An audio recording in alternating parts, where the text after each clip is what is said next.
শিয়ালদা থেকে আজ আমি জার্নি করব ট্রেন নাম্বার 13-175 শিলচর কাঞ্চনজঙ্ঘা এক্সপ্রেসে। শিয়ালদা রেলওয়ে স্টেশনে 12 বা 14 নম্বর প্ল্যাটফর্ম থেকে সপ্তাহে 3 দিন সোম, বুধ ও শনিবার সকাল 6:50 ছেড়ে সারাদিন ও সারা রাত চলে পরের দিন দুপুর 2:30 নাগাদ শিলচর পৌঁছে তার যাত্রা শেষ করে। শিয়ালদা থেকে শিলচরের মধ্যে মাঝে এই ট্রেনের হল্ট রয়েছে মোট 38টা।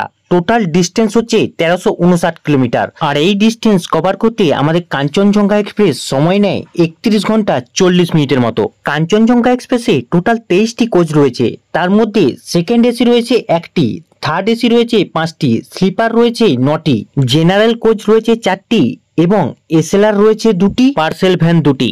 এই ট্রেনে কোনো প্যান্ট্রি কার্ড নেই, তাই অনবোর্ড ক্যাটারিং এর সুব্যবস্থা রয়েছে। এবার এই ট্রেনের ভাড়ার ব্যাপারে যদি বলি, জেনারেলের ভাড়া 340 টাকা, স্লিপারের ভাড়া 585 টাকা, থার্ড এসির ভাড়া 1565 টাকা এবং সেকেন্ড এসির ভাড়া 2260 টাকা। এই কাঞ্চনজঙ্ঘা এক্সপ্রেস প্রথম তার ইনাগুরাল জার্নি শুরু করেছিল 1 এপ্রিল 1983 সালে। ট্রেনটির কোচগুলি হলো আইসিএফ কোচ, তাই এর অ্যাভারেজ স্পিড হলো 83 কিলোমিটার প্রতি ঘন্টা এবং ম্যাক্সিমাম স্পিড 110 কিলোমিটার প্রতি ঘন্টা। এই ট্রেনে আমি জার্নি করেছিলাম শিয়ালদা থেকে গুয়াহাটি পর্যন্ত। সেই জার্নির ভিডিও দেখতে হলে নিচের দেওয়া লিঙ্কে ক্লিক করে তোমরা দেখে নিতে পারো। আজকের মতো টাটা।